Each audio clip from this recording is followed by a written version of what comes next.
From the very beginning, before you even had the chance to question the world, they were already telling you what to believe. As soon as you learned to speak, the world started teaching you limitations, telling you to be realistic, to keep your dreams small, to stay in line. And the moment you dared to step outside that invisible box, society rushed in to pull you back, not out of concern, but out of fear. They're terrified of what might happen if you start thinking for yourself. Because here's the truth. Nearly every system surrounding you, school, work, even social media, is engineered to keep you under control. It's not guidance, it's noise disguised as direction, designed to make you obedient, average, and quiet. The first act of rebellion in today's world is simple yet powerful. Think for yourself, not with anger, but with clarity. Not by shouting, but through decisive action. The real battle isn't against the world, it's within you. It's the quiet voice in your head that says, not today, or maybe tomorrow. The voice that guards the gate between who you are and who you could become. It wears the mask of logic, but it's actually hesitation, fear, and comfort talking.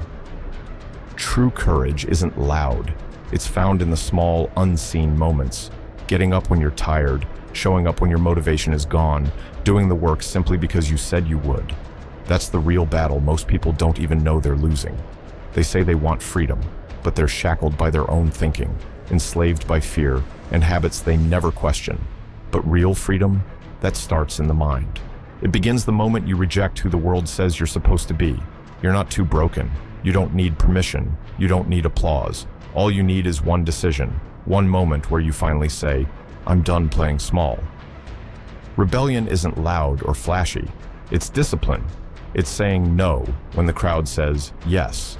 It's waking up at 4 a.m. to work towards something only you believe in.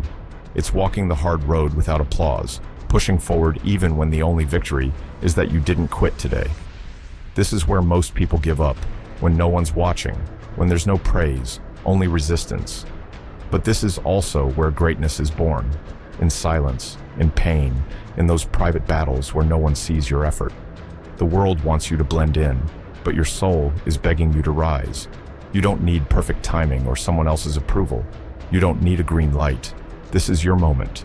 Most people waste theirs waiting for permission to live. Let them wait. You move. There is no someday. There is only now. And if you keep treating your potential like it's optional, one day you'll look back filled with regret, camouflaged as excuses. Excuses dress well. They sound smart. They feel good for a moment, but they build nothing. They keep you stuck, bitter and average. Most people stay there their whole lives because safe is more comfortable than real. But not you, not anymore. You don't need to transform into someone else. You just need to finally become yourself, free of the noise, the fear, the limits. That path won't be easy. It'll demand pain. It'll ask for silence. It'll test you on long days where your only win is that you didn't quit. You want real strength? Keep your word when no one's watching. That's power. That's leadership. That's freedom. Greatness doesn't arrive in an explosion. It's not flashy. It's waking up when your whole body says, stay in bed, and getting up anyway. It's showing up even when you feel like a failure. It's keeping promises to yourself that no one else would know if you broke. Most people break that promise every day. They say, Monday, then they don't start. They say, I'll eat better, then cheat. They say they want more, but won't lift a finger to earn it. They say, one day. You say day one. That's the difference. That's the rebellion. Start by owning your day, not with noise, but with laser focus. Not with hype, but with follow-through. Not with a long list of goals, but with one commitment you refuse to break. Win your morning. Win your habits.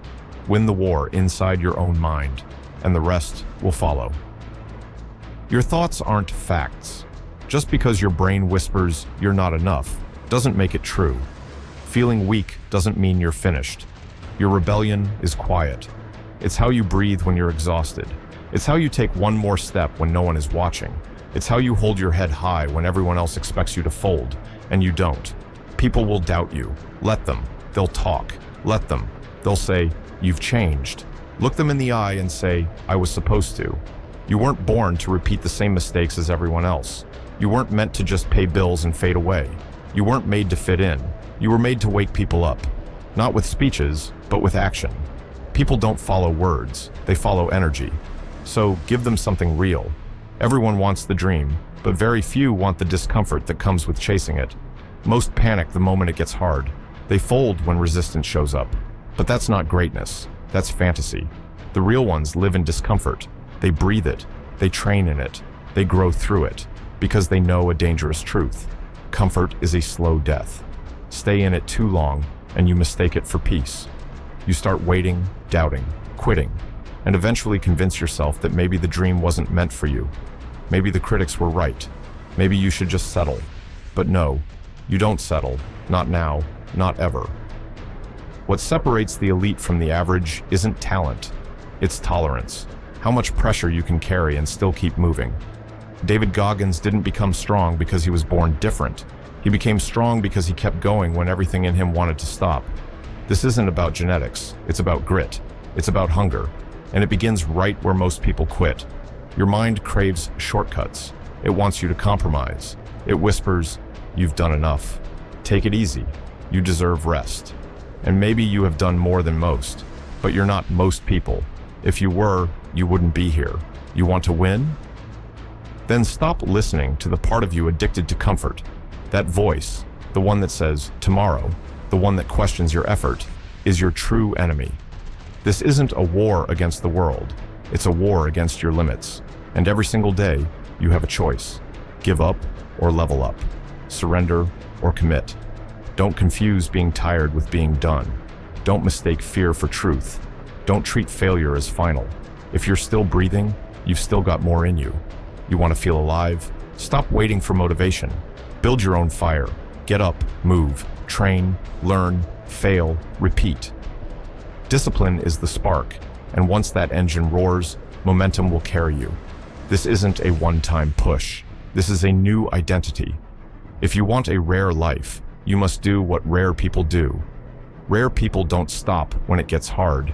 They don't quit when no one's cheering. They don't need validation. They keep going, relentlessly, quietly, powerfully. That's who you are now.